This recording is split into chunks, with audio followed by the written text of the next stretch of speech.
नमस्कार दोस्तों, मैं आनंद आप सभी का स्वागत करता हूँ हमारे चैनल लीगल शिक्षा ऑफिशियल पर। तो दोस्तों, आज के वीडियो में बात करेंगे आईपीसी सेक्शन 36 के बारे में। तो जानिए क्या है आईपीसी धारा 36 से सारी जानकारी इस वीडियो के माध्यम से मैं बताने वाला हूँ। तो बिल्कुल भी बिना देरी से इस वीडियो को हम स्टार्ट करेंगे। अगर वीडियो अच्छा लगा तो आप लाइक जरूर कीजिएगा और हमारे चैनल लीगल शिक्षा ऑफिशियल को सब्सक्राइब जरूर कीजिएगा। तो दोस्तों, आईपीसी धारा 36 यानी सेक्शन 36 में अंशतः कार्य यानी पार्टली एक्ट द्वारा और अंशतः लोप यानी पार्टली ओमिशन के परिणाम यानी रिजल्ट को परिभाषित यानी डिफाइन किया गया है। आइए जानते हैं कि आईपीसी की धारा 36 के बारे में क्या जानकारी देती है। आगे आपको बताना चाहूंगा, भारतीय दंड संहिता यानी इंडियन पेनल कोड में कानून यानी लॉ से जुड़े प्रावधानों यानी प्रोविजन के बारे में जानकारी तो मिलती है, साथ ही जुर्म यानी क्राइम और उनकी सजा यानी पनिशमेंट के बारे में भी पता चलता है।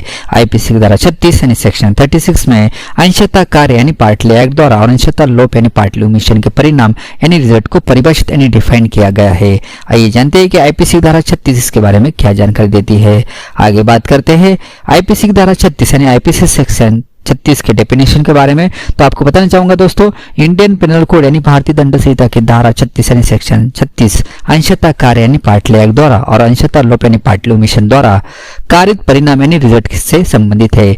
सेक्शन 36 के मुताबिक जहां कहीं किसी कार्य यानी एक्ट द्वारा या किसी लोप यानी ओमिशन द्वारा किसी परिणाम यानी रिजल्ट का कारित किया जाना यानी टू बी कॉज या उस परिणाम को कारित करने का प्रयत्न करना यानी ट्राई टू कॉज अपराध ऑफेंस है, वह उस परिणाम का अंशतः कार्य यानी पार्टली एक्ट द्वारा और अंशतः लोप यानी पार्टली ओमिशन द्वारा कारित किया जाना वही अपराध समझा जाता है।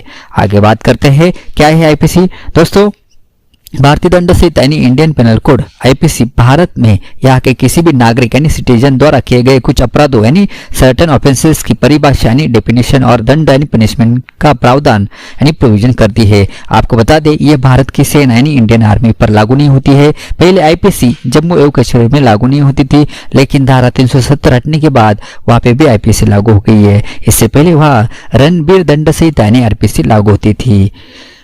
आगे बात करते हैं अंग्रेजों ने लागू की थी आईपीसी। दोस्तों, ब्रिटिश कालीन भारत यानी ब्रिटिश इंडिया के पहले कानून आयोग लॉ कमीशन की सिफारिश यानी रिकमेंडेशन पर आईपीसी 1860 में अस्तित्व में आई और इसके बाद इसे भारतीय दंड संहिता यानी इंडियन पेनल कोड के तौर पर 1862 में लागू किया गया था। मौजूदा दंड संहिता को हम सभी भारतीय दंड संहिता 1860 के नाम से जानते हैं। इसका खाका लॉर्ड मैकॉलन ने तैयार किया था। बाद में समय समय पर इसमें कई तरह के बदलाव किए जाते रहे। तो दोस्तों, आज के वीडियो में हमने बात किया है आईपीसी सेक्शन 36 के बारे में। तो क्या है इसके प्रावधान, ठीक है, और क्या है इसकी डेफिनेशन, सारे मैंने इस वीडियो के माध्यम से आपको बताई है। अगर आपके मन में कुछ भी डाउट्स या सवाल रहेंगे तो आप मुझे कमेंट बॉक्स के थ्रू पूछ सकते हैं। दोस्तों, मेरे आपसे रिक्वेस्ट है कि वीडियो अपने दोस्तों के साथ शेयर कीजिए ताकि उनको भी पता होना चाहिए आईपीसी सेक्शन 36 क्या है उसके प्रावधान यानी प्रोविजन क्या है, तो ये सारी जानकारी। तो दोस्तों, आज के वीडियो में बस इतना ही। मिलते हैं नेक्स्ट वीडियो के साथ। तब तक के लिए आप अपना ख्याल रखें, खुश रहे। धन्यवाद। जय शिवराय।